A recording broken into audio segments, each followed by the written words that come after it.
kakilusang pagpupugin ng Pilipinas. Karapatan ng mamamayan! Ipaglaban!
Sa barangay Kabakaw.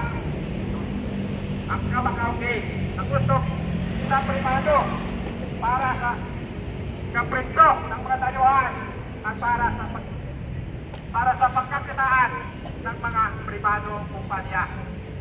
Kapalit ng pagtataboy sa mga katutubong pangyan ng ilang lupa ng mundo. Ito ang dahilan ng matinding paglaban ng mga mamamayan sa isla ng Mindoro.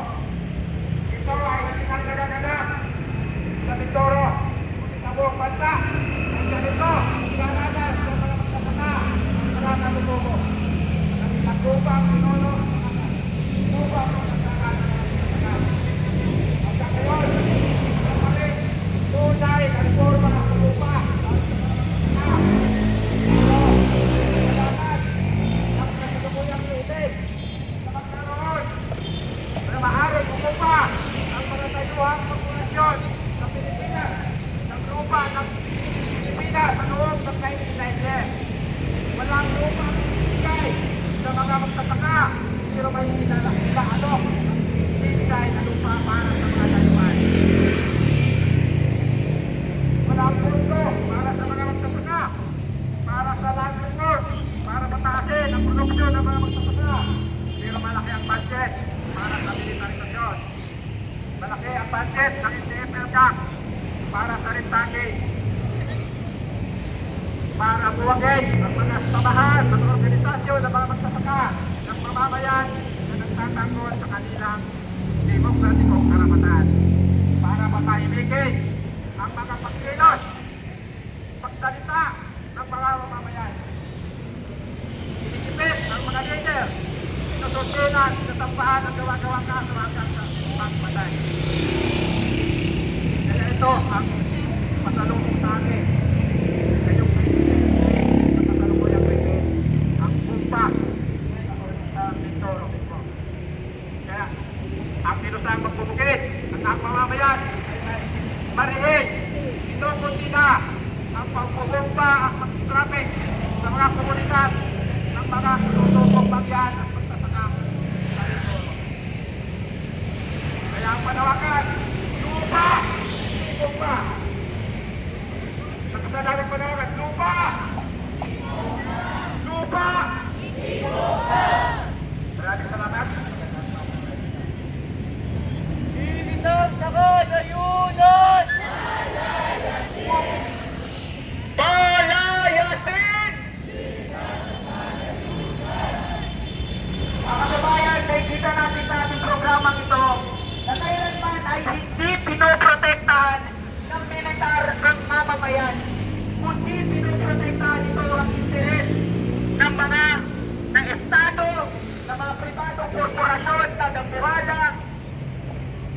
ang nakikita natin mula noon hanggang ngayon sa prioridad ng Armed Forces of the Philippines. Kung ating tutusin, at tunay naman talaga nagpoprotekta ng ating kalupaan, ng ating kalikasan, sa kauna-unahan ay ang mga katutubo.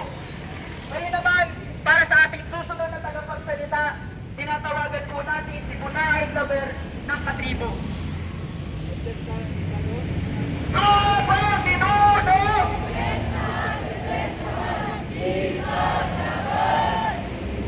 Na parang makablaaw, kakadwa, nakakalungkot po at nakakagalit ng kabalitaan ang nangyari sa Occidental Mindoro.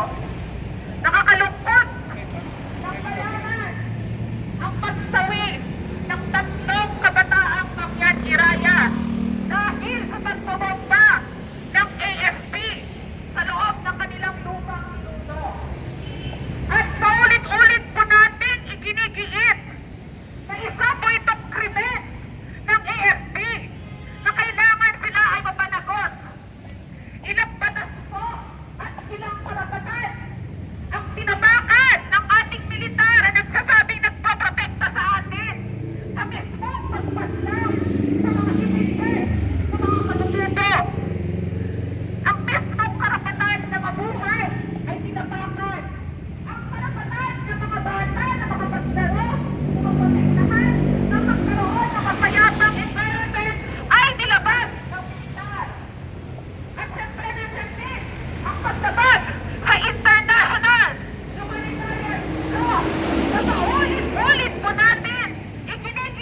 ng lupa ng ating likas yaman at ang kanilang lupang ninuno.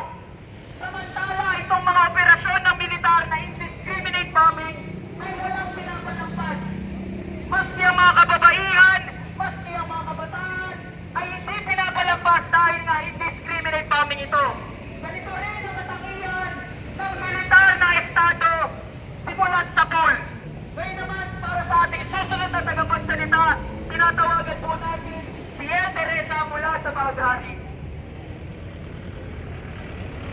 Defend! Defend! Defend! Mindoro!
pinsan ng gobyerno ni Bongbong Marcos. Tuloy-tuloy nating i-expose, tuloy-tuloy nating labanan na ang tunay na mamamatay tao, ang tunay na terorista sa ating bansa, walang iba kung hindi ang Armed Forces of the Philippines, ang Philippine National Police, sila ang mamamatay tao, si Bongbong Marcos at ang imperialismo ng Estados Unidos. Darating ang araw mga kasama, magtutuos ang buong Pilipinas. Darating ang araw sa unti-unting paglakas ng kilusan ng mamamayan sa lahat ng larangan. Darating ang araw, isa-isang titigyog, isa-isang luluhod sa harap ng basang inaapi at pinagsasamantalahan. Isa-isang titigyog at luluhod ang mga pulis at tao, dapat, para, dapat sa interes ng mga Estados Unidos at para sa interes ng sambayan ng Pilipinas. Kaya malakas po natin isigaw, ilitas sa kalayunan! Ang tao, ang bayan! Imperialismo! Imperialismo! Kapitalismo! Feudalismo!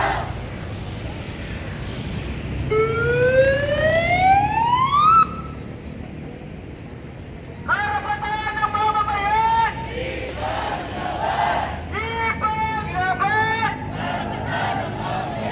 Maraming salamat kay Jerome Adonis. Ngayon naman po, tinatawagan po natin si Pinay Palabay mula mismo sa karapatan. Karapatan ng mamamayan! Ipaglaban!